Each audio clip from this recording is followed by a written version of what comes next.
Hi, everyone. Welcome to Only a Missionary. I'm your host, Clark Robinson, and today I have a very special guest. Hi, my name is Dan Barry. I'm excited to be here. Great. I'm excited to have you on. Um, Dan, why don't you give us some background about your family, your growing up, siblings, stuff like that. Yeah, absolutely. So, my family live here in South Florida, Southwest Florida, and uh, I have quite a few siblings. I have one older sister, and then I also have four younger brothers. So, I'm the oldest of all of the boys. And Okay. growing up, I was always wrestling with my brothers, beating them up. I I'll bet. can never ever take my sister on though, I'll bet. Yeah. because me and Nothing my like brothers were a little ticklish younger and she brothers, and then wasn't. for the younger So brothers, nothing like having an older brother to always have yeah, someone to play with or fight with or wrestle with. So that's always fun. yeah, Now, have you been a member your whole life? Was going to church just part of the weekly activity, or how did that go for you? yep. I've been a member my whole life. Uh, when I was about 17, um, my dad stopped going to church, and I was able to see like the difference between two homes, one going to church and like dedicated to the gospel, and one that wasn't. And there's a pretty Okay. distinct difference there. Of course, there's a lot of different factors that play into different things, but you can very much tell on the role that the gospel plays in a home. So I'm very glad that I had that growing up. It really gave me, uh, I don't know, I never really had to worry about knowing different things or knowing about the Mm-hmm. church. I already knew everything about the church. The thing that was left up to me is if it's true or not. I didn't have to worry about any doctrinal questions or anything like that. It was just up to me to figure out if it's true. So that was cool. Yeah. No, it's absolutely one of the blessings about. I see that there's blessings on both sides. Growing up in the church, you're immersed in it all the time, and that's very helpful. And then being a convert, converting to the gospel of Jesus Christ, then you have that strong testimony because like you had to figure it out Yeah. for yourself. So like I said, pros and cons on both sides. So yeah, absolutely. That's great. I think Um, everybody needs to know about the church because before they can know, or they need to know about Jesus Christ before they can know Jesus Christ. Like I know a lot sure. about Robert Downey Jr., but I don't know Robert Downey Yeah. Jr. And then Right. the Right. missionary lessons and discussions and going to church and being raised in the church, however you know about Jesus Christ, uh, really comes, I think, from a lot of the situation you're in and the people around you. But then knowing Jesus Christ comes from when you're alone. Yeah. No, for sure. For sure. I mean, even those, because I too grew up in the church, but there just comes a time you're like, I got to know this for Yeah. myself. I can't, you will not survive off of someone else's testimony for very long as you get older. I mean, you can when you're little because, you don't really have a lot of control on where you go on Sundays or what you watch and Yeah. listen to. But as you get older, you get a lot more freedom. And so it's better to sooner rather than later figure it out for yourself. But yeah, we all have to go there at one point. So. Excuse me. So let the audience know where were you called to serve your mission? So I was called to serve in the Texas San Antonio mission. Um, and that's just the city of San Antonio and then the area about it.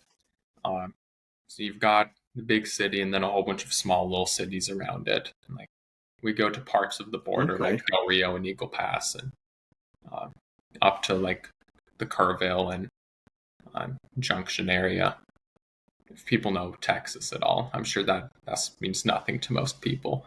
Well, I think because of the Spurs, at least a lot of people have heard of at least San Antonio, but yeah, those other places maybe not so much if you're not as Absolutely. familiar. But to our listeners in It's Texas, where they're like, the yeah, Alamo I is. know where all that stuff is. Yeah. So Right. you Or got the yeah, or the Alamo. Alamo. The Well, Spurs that's are the true too. Alamo. I think everybody has some. Everyone in the U.S. knows something about one of those two. Yeah, for sure. Um, we're just going to plug forward. How different was San Antonio? Like when you got there, what surprised you about the city or Texas, or was it that different from Southwest Florida? I think when I opened up my mission call, um, I haven't told a lot of people this, but I opened it up, and then the very first word I read was Texas. Uh, just Oh, so then I started you reading cheated. through. Yeah, I wasn't trying to; it just happened. So I just was Yeah, how reading, can you? Yeah, knowing that I was going to Texas. So I remember just going like, oh yeah, I just forgot Texas was an option. Like, and just all of the thinking about where I could go, I was just like, just forgot Texas existed for a while. Uh, right, of course. I was not expecting it. Some things about Texas, people there just super friendly, super friendly. Um, we're further south than San Antonio is, by quite a bit, but it gets hotter Yeah. there and it gets colder there. Uh, you just got Oh, both extremes. interesting. I wasn't prepared for the cold there because it's still humid when it's cold. So if it's 40 degrees outside, your bones are 40 degrees too. Yeah, And because that humidity will cut right through whatever you're wearing. yeah, it doesn't matter how many layers you have on. And then the other thing that surprised me is breakfast tacos. They love breakfast tacos there. And Yeah. at first I was like, this is weird. You just sized down a breakfast burrito and then just folded it different and it's the exact same thing. But it's not. Breakfast tacos are amazing. I'm on the breakfast taco train. It's Man, sign me up. I need to have one now. I think I'll be right there next to you on that train. So yeah, that sounds awesome. yeah. You just get two ingredients, any two ingredients, mix between like different sausage, bacon, chorizo, egg, um, or potatoes. Just make any combination with just two ingredients. Then just throw some salsa verde on it, and you got a breakfast taco. Yeah, that sounds wonderful. Actually, Yeah, so I still make them. very cool. So actually, I'm gonna let the secret out a little bit. Can you tell our audience about how long you've been home from your mission? Oh yes, I've been home for about a week and a half. Uh, I I think you might be the closest that I'm going to interview someone that's like still on their mission. This might be the closest I ever get with a guest. so I It's 10 haven't days. given my That's homecoming nothing. talk yet. Uh, I got here just before Halloween. Uh, Oh yeah. this is like 2 weeks ago. I was a missionary. Yeah, I got home exactly 2 weeks ago. Today, right? Yeah, 2 weeks ago today is when I got Wow. home. Goes by fast. Wow. Yeah, Yeah. it does. It does. Too fast. So this Yeah, still feels missions are so great. They're very. like I felt really good Yeah, putting yeah, yeah. Like, oh, I just got dressed. off It's just thinking. another day, right? Yeah, Absolutely. when you're engaged in that work 24 hours a day for 2 years, it's crazy Oh yeah. how fast everything goes, and you divide your time on in weeks. What am I going to do this week? How many people am I going to contact, or how many discussions are we teaching, or all these other different things. But you Yeah. look up and all of a sudden, like, oh man, I only have 6 months left. Oh, I only have a month left. I, for one, it always caught me off guard. Absolutely. Just I remember my last week. I was in a trio, and Okay. companions were like, "Have you started packing yet?" I was like, "No." Like, you might want to start. Like, why? Like, oh, all right, I'm going home. I gotta pack. Yeah, man. Yeah, like I said, you're just so focused on what you're doing. You're like, oh, it's so far away. It'll get Yeah. here when it gets here. Then it'll sneak up on you. Mm-hmm. That's a Absolutely. wild thing. Um, why don't you go ahead? Can you share with us? I mean, I think we all have one, but like kind of a lighthearted or a funnier maybe story that happened to you or something on while you were serving your mission in Texas. Yeah. Yeah. I think one really unique area I had, and I'm just going to talk about this area for a bit, just some of the antics that Okay. happened there. I was in a border town, so I was right on the border. Like we would see Mexico. They always had Mexico flags flying in Mexico, and I was a little hurt that we didn't match them with American flags. But, Right. but while I was there, I don't speak Spanish. I know you had a lot of Spanish speakers in your mission, right? Yeah, we had in New Mexico. When I was first there, we had a few areas that had it. It's my understanding now almost every area in my old mission like has Spanish speakers. But yeah, we had some. Yeah, but you were assigned English. I spoke English. So you know that somebody speaks Spanish, and then just whoever in the companionship knows Spanish better, everybody looks to them, and then they just like, Right. Somos misioneros de la Iglesia de Jesucristo. Yeah. Very, very thick American accents. Yeah, they're like, hola, como estas. So I was that companion when I was in Eagle Pass because my companion didn't speak any Spanish, and 2/3 of everybody there only speak Spanish.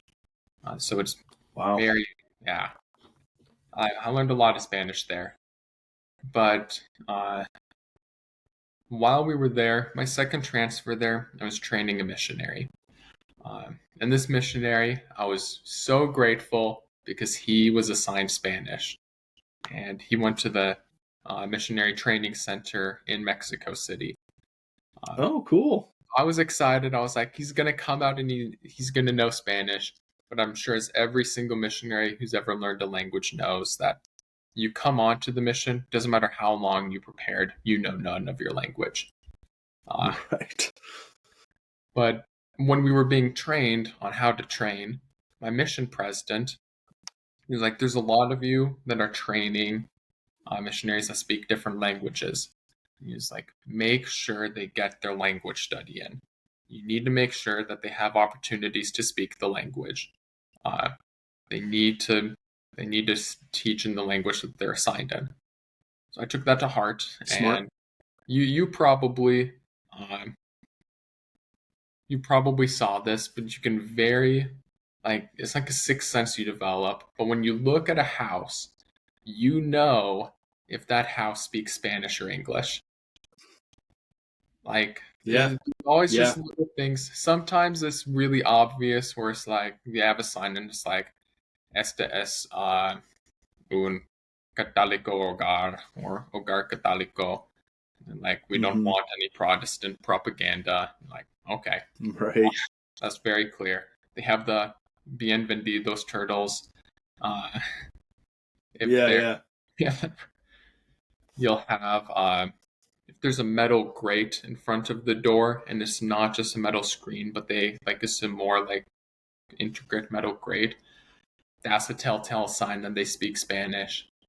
There's just like you can't really narrow it down to just one thing, but you can look at a house and it doesn't matter how expensive or cheap the house is or where it's at, but you're like, I know that this house speaks Spanish. Yeah. So I add that, and it's like, I'm going to take my companion to all of the houses I know that are Spanish. So yeah, I was thinking about this and I was like, wow, this must have sucked. But he gets to the mission, goes to a place, like 2/3 of everybody speaks Spanish. His companion doesn't speak Spanish. And then just for some reason, all of the houses they knock on all speak Spanish, and it's all up to him. So he has no backup whatsoever. And yeah, and he's the youngest, and you're in a trio, and he's the youngest Experience wise. I wasn't in the trio then. Then, Okay. but it was. I could understand what was going on, and then there were times where Right. like I would jump in, but I didn't really want him to know how much Spanish I actually knew. Uh, but his Spanish got good really, really fast. Just Yeah, I'll everybody we bet. would talk to, it was amazing. His Spanish wasn't that good because we were able to get more people's information. Because we would talk to somebody, and people always come up with like the same excuses or same reasons not to talk to us. Um, but he didn't know enough Spanish to know when they were doing that. And I was like, all right, they're clearly not interested. But he would just sit there and he's like, I don't know what's Yeah. happening. So he would repeat himself and he'd be like, sí or no. Just sí or no. And then they'd like try and answer again. And he's like, sí or no. And then they'd Oh like try and man. say something else. And he's just like, okay, sí or no. Le interesa. And they're like, Right. sí. And he's like, oh, ¿cuál es su número de teléfono? It's Yeah, just yeah. like, what's going on? And then they're just like, they weren't able to communicate enough in order to reject the message. So we got a lot of referrals for the Spanish missionaries. Oh wow. It was about 6 months after that, I told him that I did that, and he had no idea. Oh my gosh. But that was one of the transfers. I was one of the transfers that I didn't teach as much, just because he would teach a lot in Spanish. He was like, "At what point do we pass these people off to the Spanish elders?" He's like, "We'll just do the first 3 lessons and then pass them off to the Spanish elders." He was like, "Huh?" Wow. And usually you don't teach anything and you just pass them off. Just wanted him to have opportunities to teach. Like Yeah. No, that was smart. I know the first vision in Spanish, and I'll bet. he knew that I knew that. But then when I had him memorize it in English, he forgot it in Spanish. So during some lessons, I will have sat there, don't say a word. And he'll look at me and he's like, okay, when I say go, say the first vision in Spanish. I'm like, all right. He like looks at me later. He's like, "Go." I'm like, vi una columna de luz, más brillante que el sol. It's just, Oh my so gosh. we had some great lessons. Yeah, sounds like it. But one lesson that I remember a lot from there was we were teaching somebody. He spoke English, worked for Border Patrol, but he was a really hard worker. And on exchanges, I knocked on his door with another missionary. And exchanges where you swap companions for a day. So I wasn't with my companion, but I was with another missionary. And this brother was just super tired. He was like, "Yeah, you can come back later." And I was like, "Okay, you know what that means? We're gonna knock on his door, and then he's not gonna be there." But we get there and go back there with my companion. And we go inside. We're having a lesson, and he's really tired. And then he falls asleep during the lesson. So it's just three of us there. I've had it where my companion falls asleep. Like another time I trained, my companion fell asleep in the lesson. But this time the person we were teaching fell asleep. And I don't know what that says about us and our Oh ability man. to teach. Right. No, you got to spin it. You got to spin it as a positive. He felt the spirit so strongly that he was just in this relaxed state. Yeah, That's what I think. I'll take that. It was warm in his house. Spirit was strong. He was on a comfy couch. There you go. Just fell asleep. So companion looks at me. He's like, "What do we do?" And I was like, "Okay, you keep on talking, and I'm gonna cough really loud. We're gonna wake him up." And it worked. He had no idea. He just pretended. No way.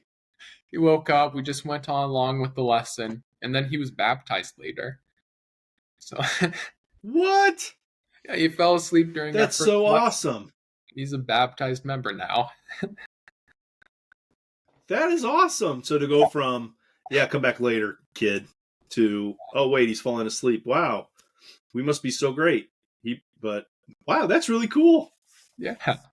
Really, I left after this That's the thing happened, about but he almost fell yeah, asleep a couple times, and then just randomly, he was like, they went over. He's like, broke up with my girlfriend. I just stopped doing this, and then he just took off. Just absolutely took off. It wasn't anything any missionary did. It was just stuff he did. yeah. Well, I just wonder. It sounds like you guys were bringing the message, and he was feeling the spirit. He was liking what you were teaching, and it Yeah, sounded like he had the desire to change. And that's the thing with people, because so many people that you are teaching them, and you just love them so much, and you would love for them to change, but your love isn't enough. So they have to have the yeah, desire and the love of the Savior. And so when they do, you're like, man, this is so great. yeah. It's like it almost got on my mission where we would talk to so many people like we're biking by, or we knock on their door and they're like, I prayed you here. Like, I was praying that God would send me a sign and like send me his word, or like we've been looking for a church. We've been Wow. somebody comes with the church, and then I've never had a second lesson with any of those people. They're sitting there like they're crying. Isn't that something? Yeah. And I was always like at the beginning of my mission, I was like, this is so cool. But then it almost got to the point where Yeah. somebody was like, this is a sign. Like, you're an answer to my prayers. I'm like, oh, dang it, we're never going to see them again. Uh, but it's because they don't do anything outside of meeting with us. Uh, Yeah. where this brother, he fell asleep during a lesson. That's like at that point, I was like, do we even go back? Do we even Yeah. go He's back? not But even interested. He's falling asleep. yeah, Yeah.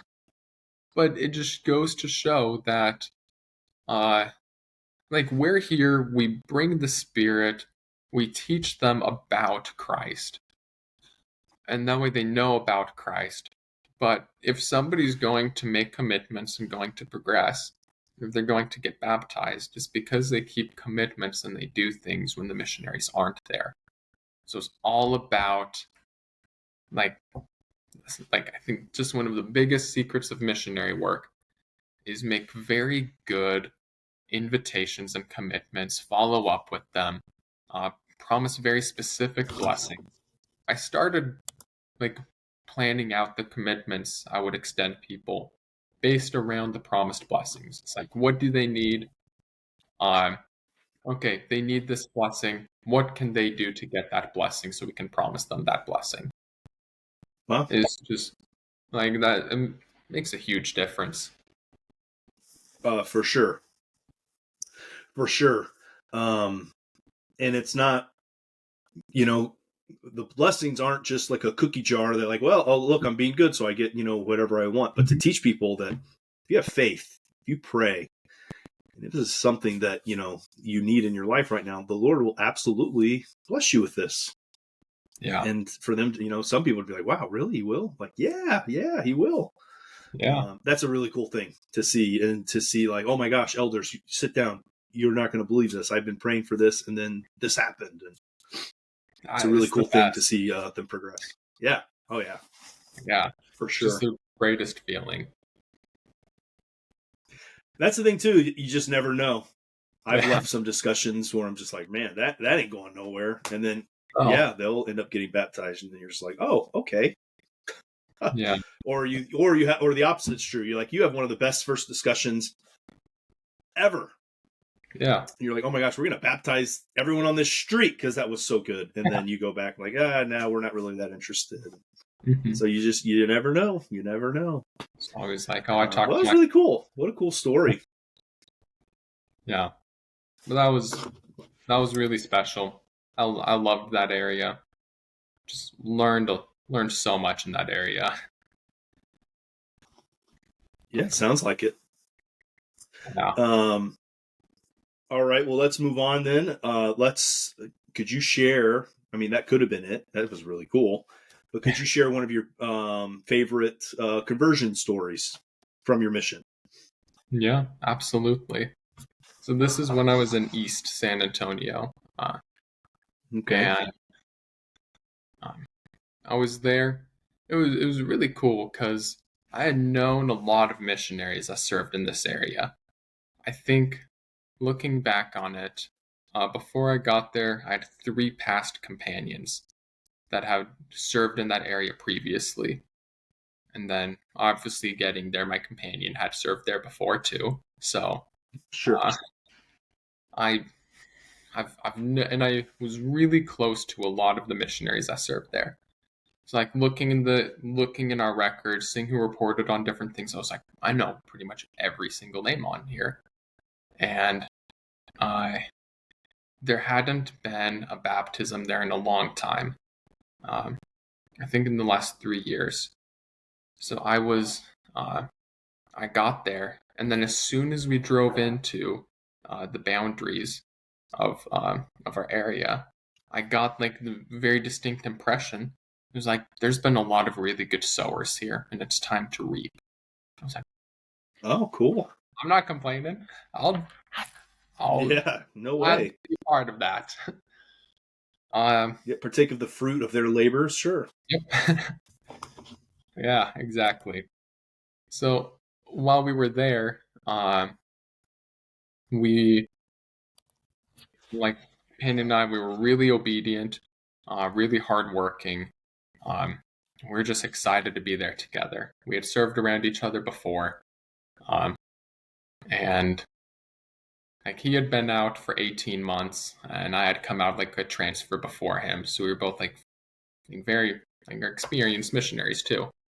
Yeah. Yeah. Usually don't get companionships that like old in the mission. That's very rare. Yeah. Then we were companions for 3 transfers, so we Wow.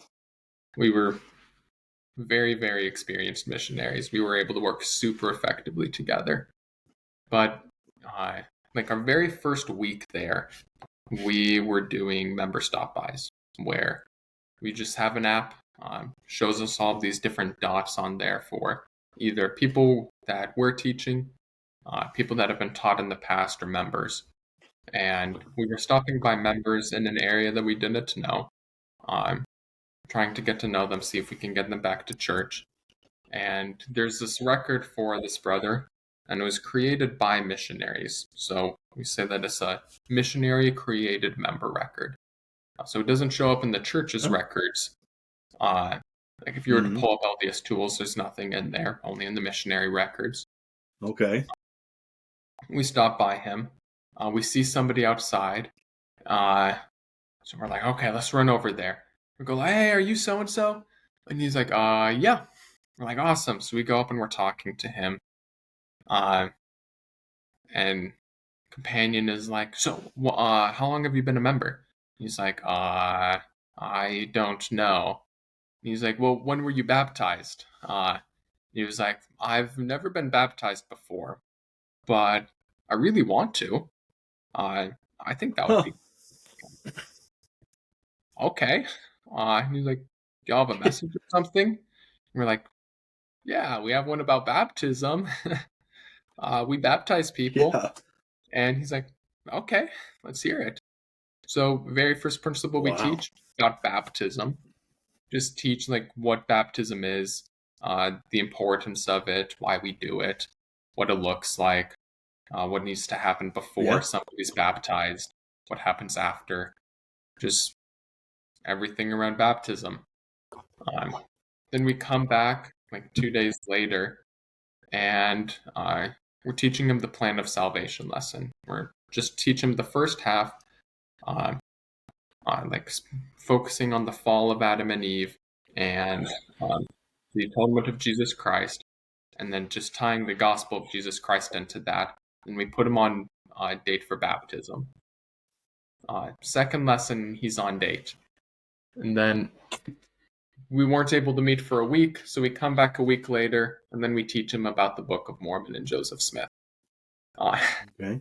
which I wouldn't recommend doing to anybody unless the Spirit tells you. Like I got the very distinct impression it was like you need to put him on baptismal date, and I was like, okay, we're not going to do that. That's crazy. Because sorry, so because real quick, normally on the first discussion you talk about Joseph Smith, you talk about the Book of Mormon, and then either the second or third you bring up baptism and committing to do that. But you were prompted to do it first. Is that what Yeah. you're saying? Yeah. Oh, okay. It's usually what's best. Like you said, past missionaries know, and if you're like preparing to serve a mission, you go in there and you want to teach restored principles. You want to talk about the plan of salvation, especially the second half. You want to talk about modern prophets, the Book of Mormon, Joseph Smith, Revelation. You want to talk about these things, because otherwise we're just offering what everybody else like knows. And at Sure. least in Texas, if we're like, hey, we're sharing messages about the Bible, they're like, okay, I know the Bible. Right. But and I always got like a bad taste in my mouth whenever like there were some missionaries, they would put somebody on baptismal date. They're like, oh yeah, and we'll teach them the principle of tithing like 2 days before their baptism. And it's like, Oh yeah, hold on. it's not a good strategy to try to sneak it in. No, it doesn't work. So I was like, put him on baptismal date. That doesn't really make sense to me. Because we only restored principle we had taught him was, what was it? The premortal existence, pre-earth life that we lived before we came to Earth. And then I was like, okay, I'm going to do it. I'm going to put him on baptismal date. And then my companion was like, we have a baptismal service on this day. Would you will you prepare to be baptized on that day by somebody who holds proper authority into Christ Church? Follow the example of Jesus Christ. He was like, yeah, I'm free that day. Let's do it. I was like, what? So it was just like, just a very strong, like we both got the exact same impression. And then, like at the end of the lesson, my companion was like, okay, I know that was weird, but I really felt prompted that we need to do that. I was like, no, it's okay. Me too. And he was like, oh, thank goodness. Wow. So worried. Yeah. Like we found out later that he had recently gone through a lot of stuff. Like for the first like 2 weeks of meeting with him, at the end of every lesson, he was always really excited. He was like either on the verge of tears or crying. And he's like, this is just exactly what I need. I just feel happy. Like I just like feel happy. That's so cool. Yeah. And it was just really, really amazing. And like that stopped, but not because the spirit changed, but because he was just used to the spirit so much more that it became like something that was a part of him when he just wasn't used to feeling the spirit like that before. And just being able to see that change was really, really special. And he made his baptismal date that we set the first time, which again doesn't happen all too often. No, usually it's like the second or the third. Yeah. Which it was just really amazing. And he was in a very, very, I won't go into the details of it, but he was in a very, very dark place right before we met him. And he had like just gotten back like to his home like a day or two before we stopped by him. And like during that, it was prayer that had got him out of that. And he had the very distinct prompting that he needed to be baptized during that time. So then we come by and we start talking about baptism. And I think we talked earlier about how you have like these miracle people that you find, and there's like super special. First lesson is the most amazing thing, and then you never meet with them again. And then person down on the border, he fell asleep and he was baptized. What made the difference for this brother is he was already in a very good habit of prayer. He already prayed a lot, and he had a relationship with Jesus Christ. So it That's was great. something that it was a very, very different experience teaching him because he prayed every day. And Yeah. it was just, he was so happy at his baptism. And it was just really cool. Sorry to just go off that real quick. Something that surprised me as a missionary is how many people you'd ask them to, will you pray about this? And they're like, how do you pray? That always threw me off a little bit. Yeah. Because I thought the majority of people that I interacted with would be like this guy, like, oh yeah, sure, I pray all the time. So, but there's a lot of people that we're like, all right, well, this is how you pray. So, yeah. And then a lot of times, like, so how often do you pray? And they're like, oh yeah, I pray all the time. I'm just always like, whenever I get a free moment, I'm like, Our Father that art in heaven, hallowed be thy name. And just like, that's good. Let's look at this prayer and some other prayers that Jesus gave and see what we can learn from that. We always had people there like, do you have a pamphlet of prayers that I can read? No, but we can do you one better. Let's talk about prayer. Yeah, let's have that, and then obviously we're not putting anybody down for the way they pray, obviously, but to be able to show them, like, that's great that you do that, because you are communicating with deity. But have you tried it this way, or maybe if you said this instead, and then maybe your prayers would be more effective, because I mean, and all of us can have more effective prayers, have more faith, and show more reverence, humility. Really cool to see the way that different people prayed. It's really awesome. I love the way Southern Baptists pray. I love it so much. Everyone, like, I just love teaching Southern Baptists because they always get so excited, and it gets me excited about it. And I was like, I need to have this energy. And then praying, we're holding hands, and you're saying a prayer, and they're like, "Yes, Lord, thank you, Lord." I'm like, I love this. Yeah, it makes great. Feeling, like, gets you pumped. Yeah, so, I want to do this. Just,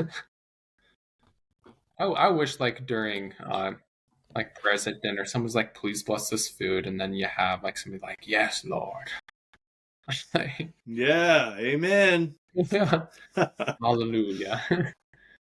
It's just something that was really cool that I just really loved, is just ways people found to talk to God.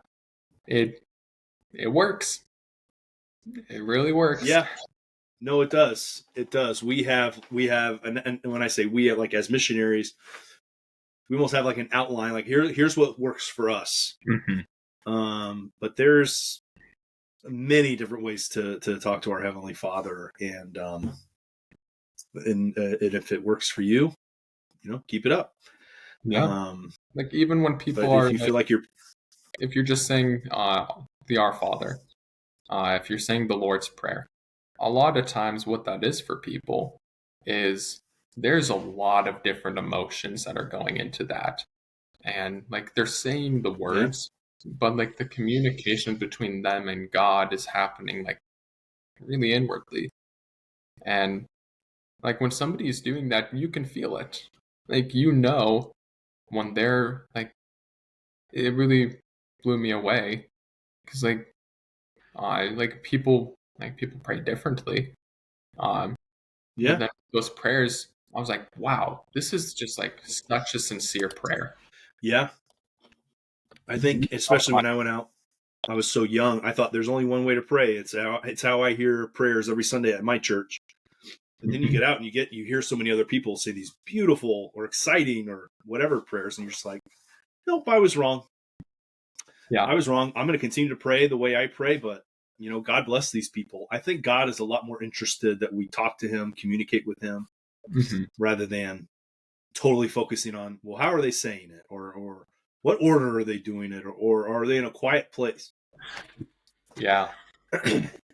just like he's any not parent, he really just wants to hear concerned. from us. Yeah, I don't think that if we say a prayer, we say like the yin thou, he's not gonna be like, oh, gotta move up in the queue. Uh, Right. no. Yeah. My prayers Yeah. became a And lot more sincere on my mission. And it was definitely in part to being able to hear those people pray. And just like a lot of people, like, especially when they don't know how to pray, but they just do it, yeah, it's really cool to see. I loved that. I Mhm. loved that. I'm like, well, I've never said a prayer before. I'm like, it's okay. Here, we had like we used to have a flip book with all these pictures in it. We had the 6 discussions, and in that first discussion, like on towards almost the last picture was an outline. Like, here's how you pray. You open here, you say, we thank thee, we ask thee, and yeah, I'm with you. I loved, because then you would get people too. They're like, oh, I'm too shy. I don't want to do that. And you're like, oh man. But when you got the ones that are like, oh man, I'm shy. I've never done this before. You're like, oh, it's okay. Here, just follow this. And then they would do it. And they would be the simplest, but they would be the most sincere. Some of them were some of the most sincere, beautiful prayers that I've ever heard. Yeah, So, it's well, that's really cool. yeah, just learning about all of that prayer and just seeing it firsthand, very special. Absolutely. We're about to wrap this up, but Dan, I about called you Elder Barry. I don't know if you've adjusted I'll yet to respond to hearing your both. first name again. Your reply to both. What would you tell someone who was thinking like I want to go on a mission, but then part of me is not sure? What would you say to them if they were kind of on the fence about going on a mission?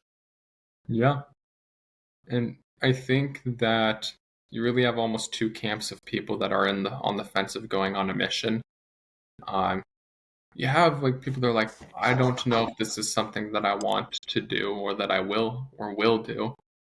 Um, and then like you had people like me, like I'm 22.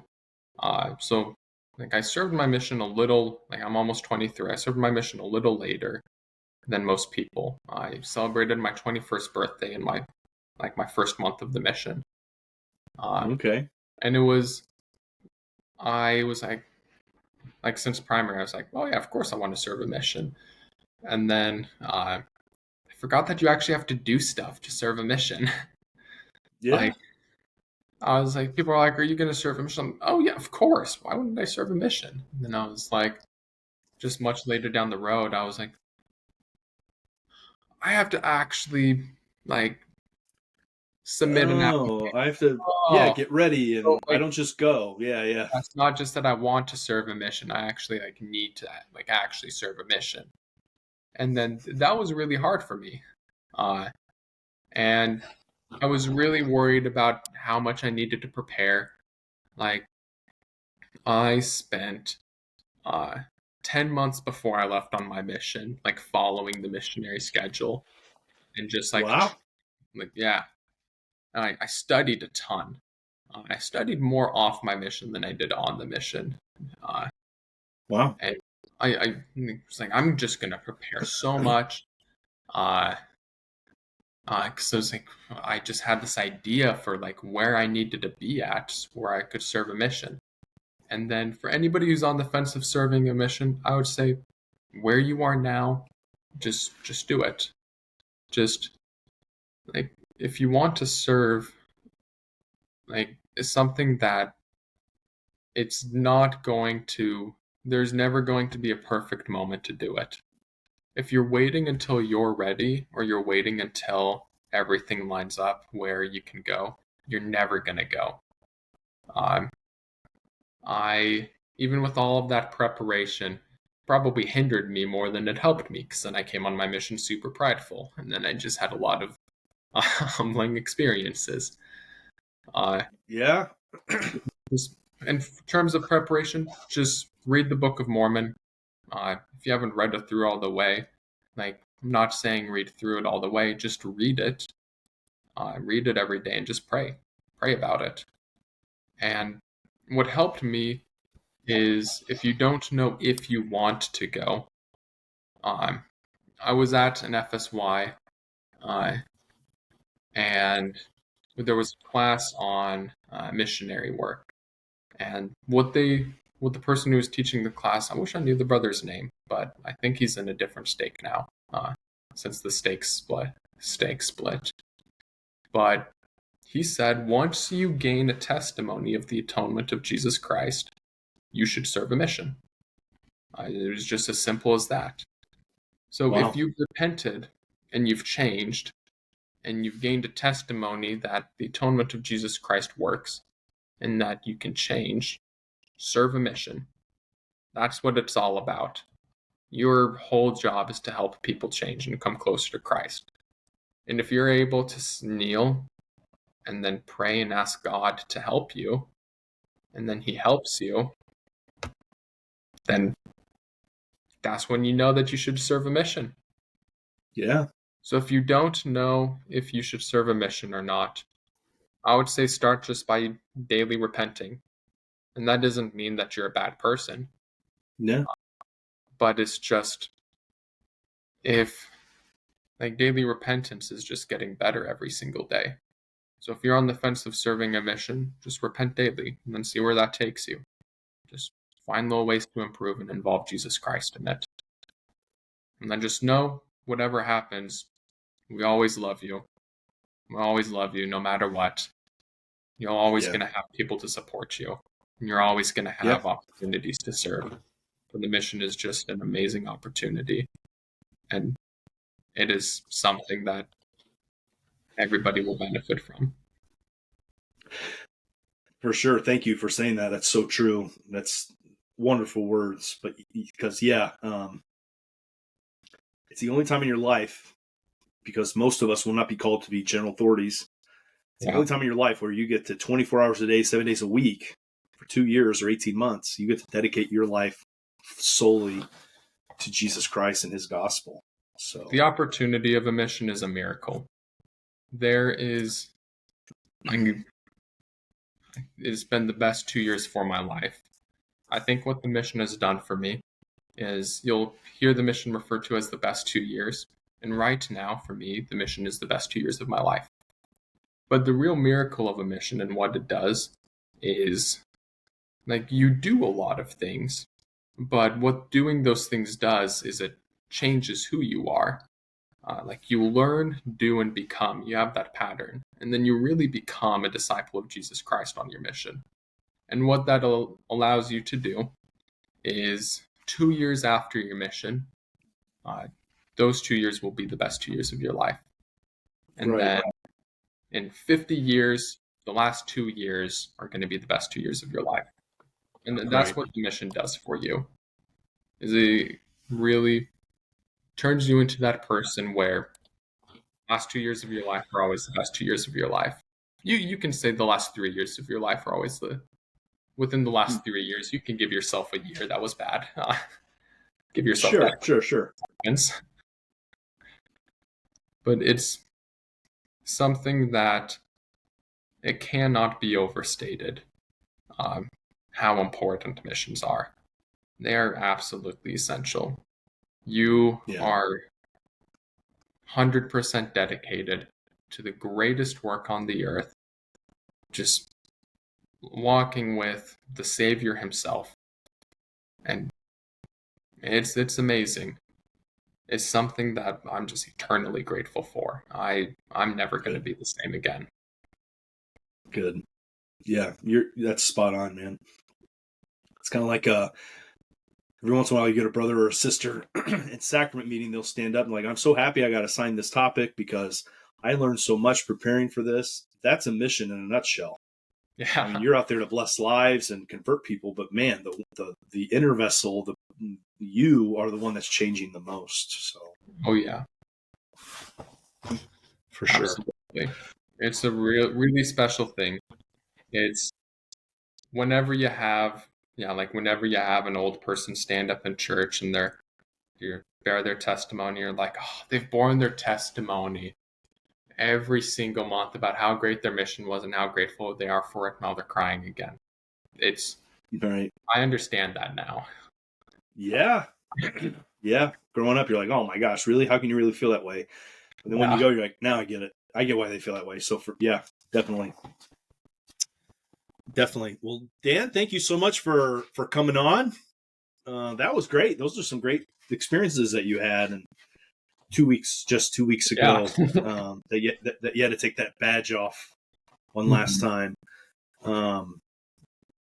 So again, I just want to thank you for coming on. For those watching or listening, if you would like to come on as a guest for Only a Missionary, please send me an email, clark@oampod.com, oampod.com.